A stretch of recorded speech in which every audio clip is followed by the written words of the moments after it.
So just recently I had a really crazy trippy mushroom experience, and it totally changed my whole outlook on life and just how I am and who I am as a person. And I thought I'd just go through the entire trip, explain what happened and what I saw. The trip came on really quickly. I think it only took 10 minutes. Usually for me it takes anywhere from half an hour to an hour. I just saw like weird colors, geometric shapes. I started to get weird feelings of paranoia and anxiety, and then it started to feel like I was being tortured. I was just not in that room anymore, like watching a movie.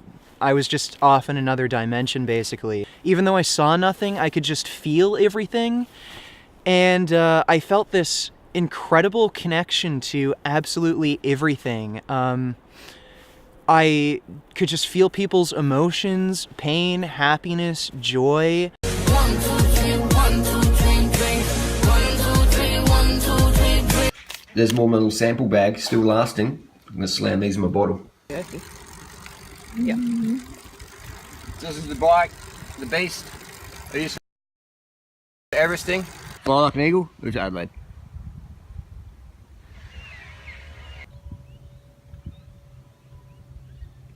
Who's from Adelaide? Adelaide's place for stars. And she's vegan. So Adelaide is currently YouTube capital of Australia. There's more top level YouTubers getting big hits in Adelaide than any other city in Australia. This will keep me sustained. A few 100 grams in there. And then I'm going to crack open a couple of cans of coconut. A few more. Sweeten it up. And a bit of calorie density in there. Right, 500 grams of rice dinner. We're going to go to 600.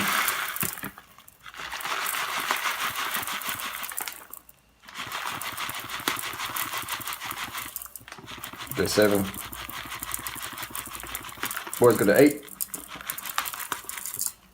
Drew likes rice. Come at me, bro. Coming at me. 701. Happy, healthy, vegan.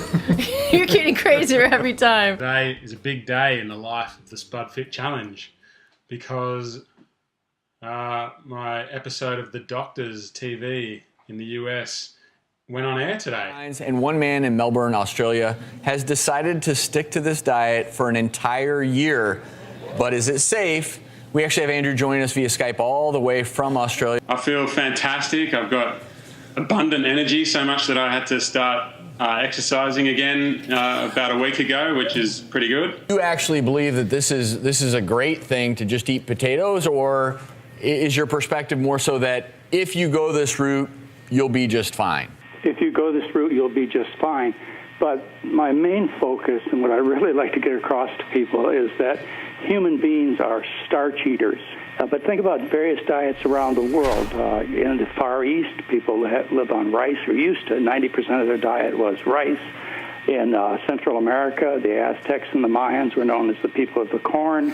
In South America, the Incas and the other people there, they eat basically potatoes. When Andrew was interviewed just recently by The Independent, he told them that, look, despite what all the experts are saying, I get all my protein, all my essential amino acids from potatoes. In fact, as far as iron, he was getting, what, 600% of his daily iron requirements. I'm actually surprised. And 400% of his vitamin C and tons of fiber. In the morning, I'll have a smoothie. Easy, dozen bananas in there. A dozen? A dozen. Oh, yeah. Easy. I mean, you both look fit, but look fit, but at the end of the day, everyone has to figure out what works for them. Yep. If you are struggling with your current diet, you know, it's okay as long as you're doing it in a healthy way and in conjunction with your doctor. It's okay to try something new and get outside of your comfort zone. Figure out what may work for you. If this works for Andrew, kudos to him. Wow.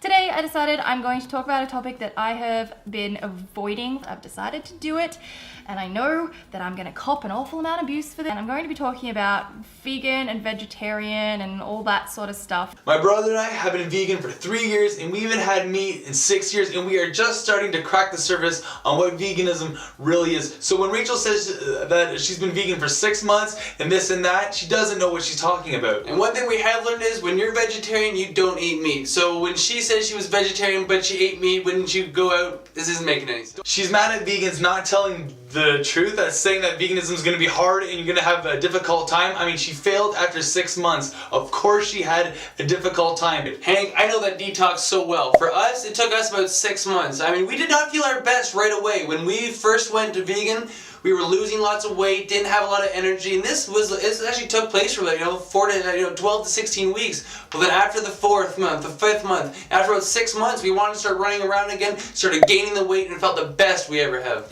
Hey you guys, it's Kristina, and it is day 9 of my water fast. So when you break a fast, always choose the juiciest fruit possible, and you want to be able to munch or graze on it throughout the day. That way you can get your system in the habit of functioning again. Guys, I drank water for 9 days.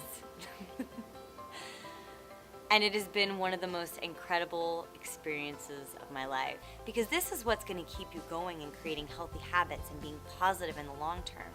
Your body will just keep up and follow along. The kids started their day with green juice. This has kale, celery, romaine lettuce, green apples, and lemon.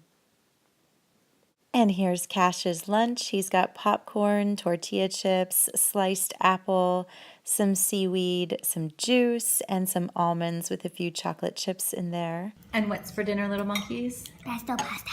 Pesto pasta. A forks over knives recipe. I was going to make something different. It's something a little more fancy, but... Pesto pasta's fine. But we ran out of time, and this is what Hayes requested, so... It's so easy, so I just made it. You're welcome. Up that late.